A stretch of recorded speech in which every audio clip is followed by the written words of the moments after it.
Everyone welcome back to my channel. तो आज का दिन मेरे लिए बहुत ही बिज़ी जाने वाला है क्योंकि आज हसन ने बहुत ज़्यादा मेस फैला के रखा हुआ है। मैं आपको दिखाती हूँ उसने मेरे हॉल का क्या हाल किया है। से वो जो जगह है ना वो उसकी फेवरेट हुई है, कल से वो वहाँ से हटने का नाम ही नहीं ले रहा है। अब देखते हैं कि मैं कितना सही कर पाती हूँ, क्योंकि कल शनिचर है, फिर इतवार के, फिर कल के दिन हमें राशन लेने जाना है, तो कल का दिन तो उससे में निकल जाने वाला है।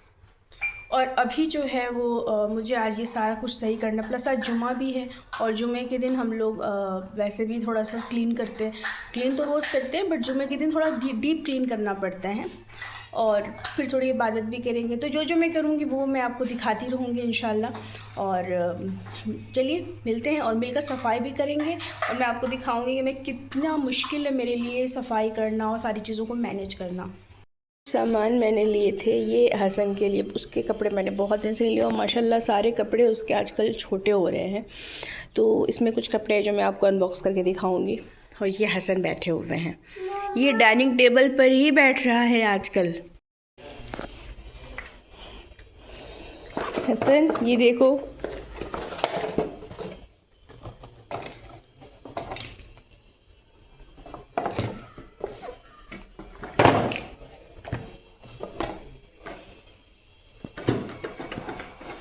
ये हसन के कपड़े हैं और भी दो आने वाले हैं, वो कल आएंगे क्योंकि बहुत दिनों से इसके कपड़े मैंने लिए नहीं थे। तो शब बारात के पहले कुछ कपड़े मैंने इसके लिए ख़रीदे हैं।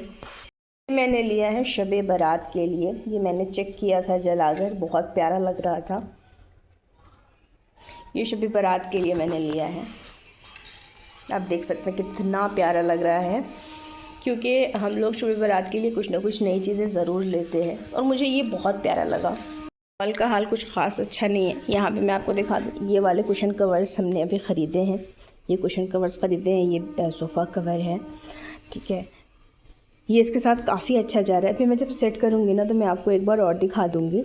ये हमने अमेज़ॉन से लिया है और बहुत ही खूबसूरत लग रहा है। मुझे किसी ने कि जब ऐसे लाइट कलर के सोफ़ा वगैरह हो ना तो उस पर इस तरह का यानी ग्रे और ब्लू इस टाइप का अगर सोफ़ा आपका है तो आपके सोफ़े पर ऐसे कुशन कवर्स बहुत अच्छे जाते हैं। तो इसीलिए उसी चीज़ को जहन में रखकर मैंने ये लिया।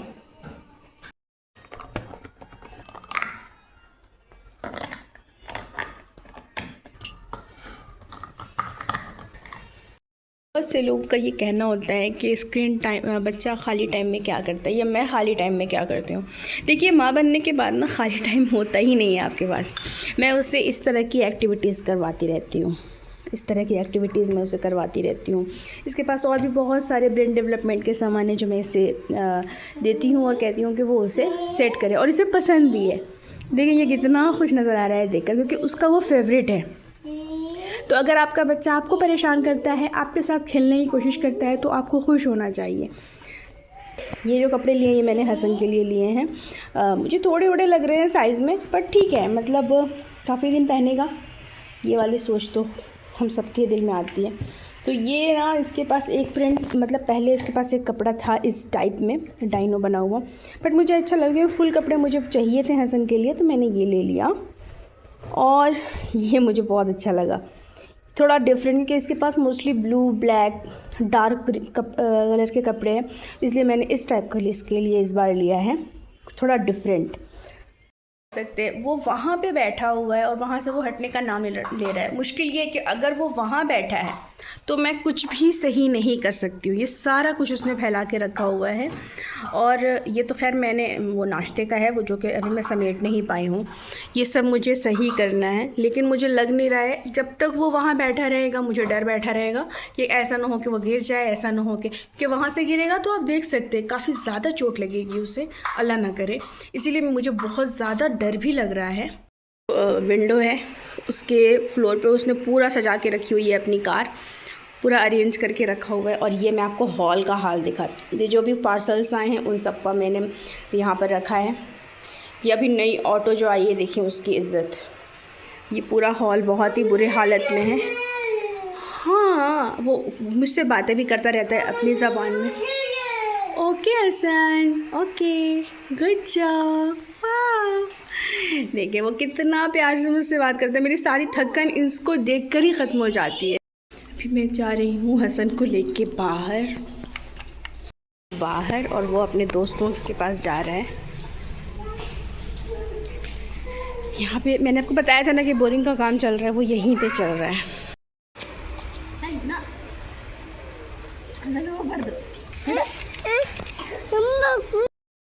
हसन थोड़ा सा नीचे गिर गया था तो उसकी आंखों में आंसू आ गए थे, तो मैं उसे खिला रही थी, खुद से ही उसको पैम्पर कर रही थी कि थोड़ा सा वो बहल जाए। घर आके मैंने वैक्यूम क्लीनर लगा दिया था और मैं घर साफ़ करने भी लग गई ताकि जल्दी जल्दी सारे काम हो जाएं, हसन के साथ ही हो जाएं। जैसे कि मैंने आपको बोला, मैं हमेशा कोशिश करती हूँ कि हसन के साथ में सारे काम निपटा लूँ। ये हमेशा पॉसिबल नहीं हो पाता, बट जब जब हो पाता है मैं ये कर लेती हूँ, क्योंकि फिर मुझे उसके बाद बड़ा आराम हो जाता है बहुत ही ज़्यादा। फिर मैं थोड़ा सा लेट भी पाती हूँ, थोड़ी इबादत भी कर लेती हूँ। कोई कोई दिन तो इतना टफ जाता है कि बहुत ही परेशान होना होता है, और मुझे कभी कभी रोना भी आने लगता है। लेकिन ये कभी कभी होता है, ये रोज़ नहीं होता। ऐसा नहीं है कि रोज़ मैं परेशान होती हूँ। जैसे अगर हसन की तबीयत ठीक नहीं है तो वो दिन मेरे लिए बड़ा ही टफ होता है। हॉल में साफ़ कर चुकी हूँ, माशाल्लाह काफ़ी अच्छा लग रहा था। आप बताइए। बताऊंगी कि मैं जुम्मे के दिन कौन कौन से अमाल करती हूँ, कौन कौन सी दुआएं पढ़ पाती हूँ। जितना हसन के साथ कर पाऊँगी उतना मैं आपको दिखा दूँगी।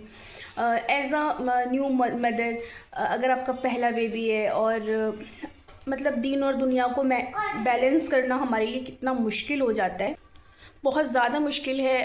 इवन नमाज़ पढ़ने के लिए भी वक्त निकालना बहुत मुश्किल होता है। लेकिन इंशाल्लाह मैं इस वीडियो में मैं आपको काफ़ी सारी चीज़ें ऐसी बताऊंगी जिसके ज़रिए आपको भी हेल्प होगी। जो भी न्यू मदर देख रही हैं उन्हें भी हेल्प होगी। और नीचे काम चल रहा है बोरिंग का, उसकी वजह से दिन भर हमारे घर में बहुत तेज़ साउंड होता रहता है, जिसकी वजह से हसन भी नहीं सो पाता और हम लोग कंटिन्यू डिस्टर्ब रह रहे हैं। लेकिन अब क्या कर सकते हैं, काम है तो वो तो होगा ही। सोसाइटी का काम चल रहा है नीचे। तो मैं आपको कह रही थी कि जुमे के दिन जो अमाल मैं करती हूँ, जो भी चीज़ें मैं अंजाम देती हूँ वो मैं आपको बताऊँगी। अच्छा, मैं रोज़ कुरान लगा देती थी, आज नहीं लगा पा रही हूँ बिकॉज़ आज लाइट जो है ना वो बार बार आ रही है जा रही है, जिसकी वजह से बहुत परेशानी हो रही है मुझे। और लाइट के बार बार आने जाने से ये भी होता है कि टीवी जो है डिस्कनेक्ट हो जाती है, वाईफाई डिस्कनेक्ट हो जाता है, उसको कनेक्ट होने में बहुत टाइम लगता है। और अगर हसन टीवी देख रहा है और बीच में लाइट चली गई तो उससे बहुत गुस्सा आता है। तो मैंने आज टीवी सुबह से ऑन की ही नहीं है, ताकि वो, क्योंकि हसन जब तक स्क्रीन नहीं देख रहा होता है, लाइक टीवी, फ़ोन तो वो देखता नहीं है, बट अगर वो टीवी नहीं देख रहा होता है तब तक तो ठीक है। लेकिन अगर टीवी ऑन हो गई है और फिर ऑफ़ हो जाती है ना, तो फिर वो बहुत मसला हो जाता है। यहाँ पे 3 ऐसे अमाल हैं जो मैं आपको बता रही हूँ। उसमें सबसे पहला अमल है जो रोज़े जुम्मा हम कर सकते हैं, वो है दुआए नुदबा, जो कि हमें पढ़ना चाहिए। और इसका सही वक्त जो है वो 1 बजे दिन के पहले है, ठीक है। लेकिन अगर वक्त नहीं मिल रहा है तो आप शाम में या किसी वक्त भी पढ़ सकते हैं, ठीक है। दूसरा अमल जो है वो है सलवात पढ़ना। 1000 सलवात पढ़ लें या कम से कम 100 सलवात पढ़ लें, या जितना आपसे आपकी इस्तिताअत हो आप उतनी सलवात पढ़ सकते हैं। तो इससे क्या होगा कि आप कनेक्टेड रहेंगे अल्लाह से, है ना। और आप काम करते रहे हैं उस बीच में आप सलवात पढ़ सकते हैं, बजाय हम क्या करते हैं हम लोग कि किसी को कॉल लगा देंगे और ढेर सारी बातें कर लेंगे। वो बातें करने से ज़्यादा बेहतर नहीं है कि हम इस्तग़फ़ार कर लें या फिर हम कोई ऐसा अमल अंजाम दें जिससे हमारा दीन भी बेहतर हो जाए, ठीक है। शाबान के महीने के लिए सबसे बेस्ट होती है सलवात शाबानिया। सलवात शाबानिया पढ़ लें। सलवात शाबानिया पढ़ने का बहुत फ़ायदा है। उसमें अइम्मा से तवस्सुल भी है, दुआएं भी हैं, बहुत बेहतरीन सलवात है, आप वो पढ़ लें। सलवात शाबानिया बेस्ट है। अगर आप शाबान के रोज़ हर दिन आप सलवात शाबानिया पढ़ें तो इबादत भी हो जाएगी, है ना। इमाम ज़माना पढ़ सकते हैं, ज़ियारत आले यासीन पढ़ लें, ठीक है। तो ये जो अमाल हैं इन्हें हम, ये बहुत नमाज इमाम ज़माना कोई बहुत बड़ी नहीं है और ज़ियारत आले यासीन भी छोटी सी है। तो ये ना ऐसी चीज़ें जिससे आप बैठ के पढ़ सकती हैं। जो ज़ियारत आले यासीन है, अगर बेबी आपके गोद में है आप उसको लेके गोद में भी पढ़ सकती हैं। ज़ियारत आशूरा पढ़ लें, दुआए अहद पढ़ लें। तो ये इतने सारे अमाल हैं ना कि हम अगर चाहें तो हम रोज़मर्रा एक दो भी कर लेना तो बहुत हो जाएगा हमारे लिए। सिर्फ जुमा नहीं, अगर हम इसे रोज़ पढ़ें तो हमें बहुत सवाब है। ज़ियारत आशूरा पढ़ लें, ठीक है। सोने के बाद। अच्छा ऐसा होता है कि बच्चे के साथ हम भी थक जाते हैं, तो अपने टाइम को ना थोड़ा सा मैनेज करना हमें सीखना होगा। फॉर एग्ज़ाम्पल अगर आपका बच्चा किसी काम में लगा हुआ है, कुछ खेलने में लगा हुआ है, तो उस दौरान आप अपने घर के उन पोर्शंस की सफाई कर लें जिनको आप उसको देखते हुए कर सकती हैं। उन चीज़ों की सफाई कर लें, जो काम थोड़े बहुत रह जाते हैं वो बच्चे के साथ कर लें, अगर थोड़ा बड़ा बेबी है तो। ठीक है, तो उससे क्या होगा ना कि जब आपका बच्चा सो जाएगा तो आपको ना उसके बाद कुछ इबादत, कुछ काम करने का भी मौका मिल जाएगा। और मेरे साथ तो ये होता है कि अगर हसन कोई काम में लगा हुआ है, कुछ खेलने में लगा हुआ है, तो मैं क्या करती हूँ कि उसके साथ साथ कुछ चीज़ें कर लेती हूँ, उसको खिलाते हुए मैं वो काम कर। बच्चों को मसलन बहुत पसंद होता है कि अगर माँ झाड़ू लगा रही है या फिर अगर माँ जो है बेडशीट चेंज कर रही है तो वो उसके साथ में करवा चाहते हैं, तो वो चीज़ कर ले उसके साथ मिलकर। होता है कि अगर मैं कोई काम कर रही हूँ और हसन मेरे साथ उस काम में आ गया है तो मैं उसके साथ वो काम कंप्लीट कर लेती हूँ ताकि मुझे थोड़ा टाइम मिल सके खुद के लिए। अच्छा ये रोज़ नहीं हो पाता, कभी कभी हो पाता है, लेकिन जब भी हो पाते हैं उस दौरान मैं इन अमाल को बजा लाने की कोशिश करती हूँ अपनी तरफ से। जाहिर सी बात है कि हम सब परफेक्ट नहीं हो सकते और हमेशा हम इन चीज़ों को फॉलो भी नहीं कर सकते, लेकिन जितना हो सके, जितना कर सकें उतना हमें करने की कोशिश करनी चाहिए। वैसे तो पेरेंटिंग अपने आप में एक बहुत बड़ी इबादत है और एक बच्चे को सही सलामत पाल पोस कर बड़ा कर देना, उसकी सही तरबियत कर देना, ये अपने आप में एक बहुत बड़ी इबादत है। तो कोशिश यही करनी चाहिए कि हम इस इबादत को भी ढंग से करें और किसी और काम में ख़ुद को इतना मसरूफ़ ना कर लें कि बच्चे की पेरेंटिंग ना हो सके सही से, क्योंकि सबसे पहले इसका भी हिसाब होगा हमसे, क्योंकि as a mother, as a father जितने भी लोग हैं उनसे इस बात का हिसाब तो सबसे पहले होगा, क्योंकि उस जान को दुनिया में लाने वाले हम ही हैं। तो जब उसे इस दुनिया में ले आए हैं तो उसे किसी दूसरे के भरोसे छोड़ने से बेहतर है कि अपने बच्चे को खुद से पालने की कोशिश हमें करनी चाहिए। अगर आप वर्किंग नहीं हैं, तो अगर आप वर्किंग हैं तो जाहिर सी बात है अपने बच्चे के फ्यूचर के लिए ही आप वर्क कर रही हैं, तो फिर भी कोशिश ये करनी चाहिए कि अपने बच्चे पर ध्यान दें। ठीक है, तो अगर आपको मेरा वीडियो पसंद आया है तो मेरे चैनल को सब्सक्राइब कीजिएगा और इंशाल्लाह मैं एक बार फिर से एक और वीडियो में आपके सामने हाजिर होंगी और इस तरह की एक वीडियो आपके सामने लाऊंगी जिससे आप टाइम मैनेजमेंट भी कर सकें और इबादत का जो हिस्सा हमारा खाली रह जाता है न्यू मॉम्स का, उसे भी फिल कर सकें। मिलते हैं अगले व्लॉग में। खुदा हाफिज़।